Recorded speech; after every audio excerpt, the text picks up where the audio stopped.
Hi everyone, this is Neel Raithatha, a consultant, audiologist and director of earwax. Thank you for joining me in my latest video using the Endoscope endoscope. Apologies I haven't posted much on this channel. I think it's been almost a couple of weeks. It's just been so busy at work, not only treating clients, but we've had loads of training courses. There's also a lot of new medical regulatory compliance that I needed to ensure that I'm fully aligned with. So there's been a lot of hours behind the desk, filling out forms, creating documents. But thankfully, I think I'm almost there. So I will be uploading new videos. Again, I'm trying to do it on a more regular basis. But it has been difficult for the last year, I would say. There's always something happening.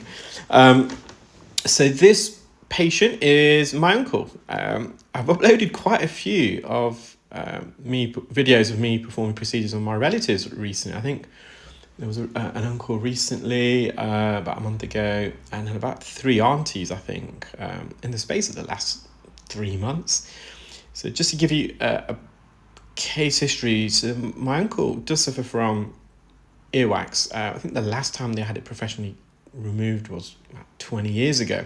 However, they travelled to India about 5 or 6 months ago, and in India, in some parts at least anyway, you have street cleaners, earwax cleaners, and they poke and prod.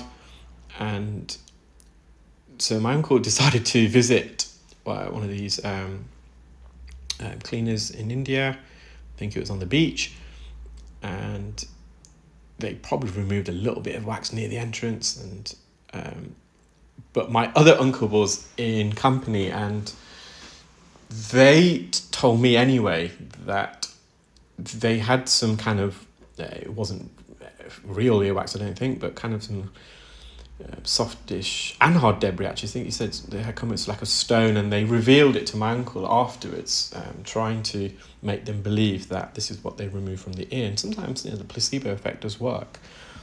But we can be quite sure that the person that my uncle saw did not remove the wax, because particularly using the techniques they do there, it's not possible to remove this without having magnification, visualization in the manner we are. As you can see, this is fully occluding, and it's impacted up against the eardrum, and that's because my uncle performed the cardinal sin of getting water in the ear and then using a cotton bud. And you'll see there osseous portion of the ear canal in particular, so the inner 2/3, and as we get deeper towards the eardrum, even more so, the ear canal is really angry. It's red, there's a lot of erythema, a bit of inflammation.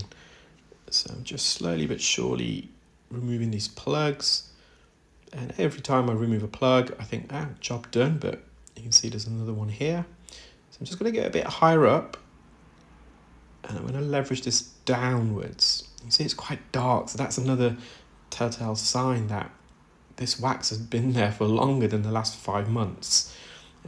It's really oxidized and dried up deeper in the ear. So this certainly wasn't removed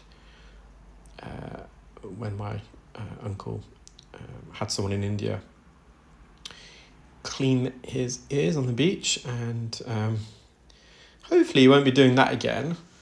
And I've given him a slap on the wrist for using cotton buds. Immediately after using the cotton buds, I got a phone call saying he's in terrible pain, and this is actually over the bank holiday. So I was coming in actually just to get some of this work done that I was making reference to earlier. So I asked my uncle to pop in, and we got them sorted in a matter of a few minutes. See some of the eardrum through the bottom of the wax. There's a little opening there, that blue tinge. That's the inferior aspect of the eardrum. But you can see it's still quite impacted.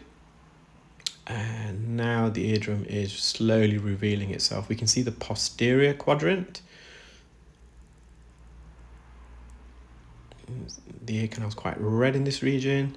So I think I'm using the 16 gauge suction probe now, and I'm just going to hover over the wax, and fortunately this came out in a large piece. You can see there's different parts attached to that main center plug. The eardrum fortunately is intact, no perforation. using the cotton buds, and I'm just getting really close up and personal with the eardrum. So I've purposely gone in a bit further with the endoscope so I can get that depth perception. Whenever we work close to the eardrum, you want to follow it through with the endoscope where possible. Otherwise, if you have your endoscope too far away, your instrument is far ahead of you and you lose the depth perception. So whenever you go deep in the ear, you want to not only obviously go in with the instrument, but you also want to follow it in with the endoscope. Now, fortunately, our ClearScope, this is the brand name for our endoscope. We've manufactured, it's custom made. So we, when we first launched it about a decade ago, I fully researched it. I had I tried out different combinations. So with an endoscope, the beauty of an endoscope is the wide field of view. So what I mean by that is if you're in the ear, you get this panoramic view all around you. But the greater the field of view, the less magnification.